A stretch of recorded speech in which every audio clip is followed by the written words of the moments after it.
Hi guys, try natin different flavors ng puto. So we have puto queso, puto mais, puto chocolate, and puto ube ng ayan, arroz esiha.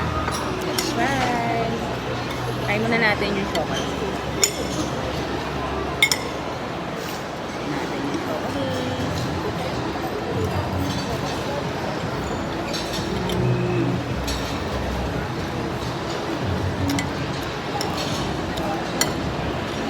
Parang the usual puto lang din. Tapos,